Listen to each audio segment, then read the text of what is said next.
1 কোটি মানুষ যদি অনশন করে ঢাকায়, তাহলে তার পরিস্থিতি কোন পর্যায়ে যেতে পারে আপনি চিন্তা করেছেন?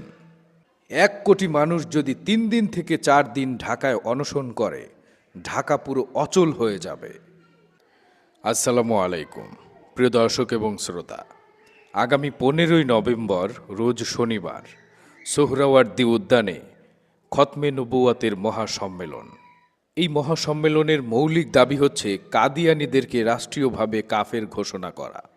খতমে নবুয়াত কি এবং কাদিয়ানী কারা, এই বিষয়ে আজকে কথা বলবো না। যারা জানেন না তারা ইন্টারনেটে সার্চ করেই জানতে পারবেন। এই মহাসম্মেলনের নেতৃত্বে যারা রয়েছেন তাদের কাছে একটি আবেদন করতে চাই। শুধুমাত্র কোটি মানুষের উপস্থিতিতে মহাসম্মেলনকে সফল করেই কাদিয়ানীদেরকে রাষ্ট্রীয়ভাবে কাফের ঘোষণা করা সম্ভব হবে না। ইতিপূর্বে অনেক সম্মেলন হয়েছে, অনেক সমাবেশ হয়েছে, কিন্তু কাদিয়ানীদেরকে কাফের ঘোষণা করা সম্ভব হয়নি। শুধুমাত্র সম্মেলন আর সমাবেশ করে, মিটিং করে কাদিয়ানীদেরকে কাফের ঘোষণা করা সম্ভব নয়। সম্ভব একটি মহা অনশনের মাধ্যমে। গণ অধিকার পরিষদ থেকে বহিষ্কৃত তারেক শুধুমাত্র একা অনশন করে যাচ্ছে তার দল নিবন্ধন করার জন্যে। প্রথমে যদিও সে একা ছিল, এখন কিন্তু একা নয়।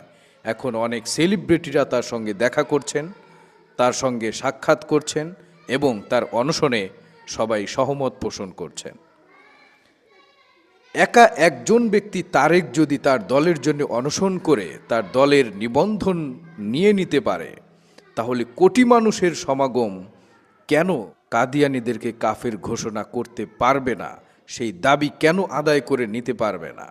শুধুমাত্র সমাবেশ সফল করে হবে না। আমরা সবাই উপস্থিত হলাম, সবাই বক্তব্য দিল, সমাবেশ সফল হয়ে গেল, বাড়ি চলে আসলাম।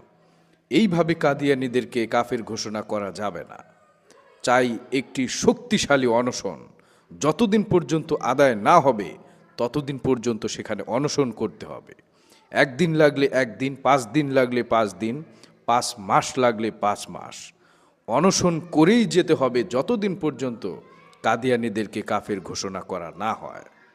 আমি ধারণা করছি এই মহাসম্মেলনে প্রায় কোটি মানুষ একত্রিত হবে। 1 কোটি মানুষ যদি অনশন করে ঢাকায়, তাহলে তার পরিস্থিতি কোন পর্যায়ে যেতে পারে আপনি চিন্তা করেছেন? 1 কোটি মানুষ যদি 3 দিন থেকে 4 দিন ঢাকায় অনশন করে, ঢাকা পুরো অচল হয়ে যাবে।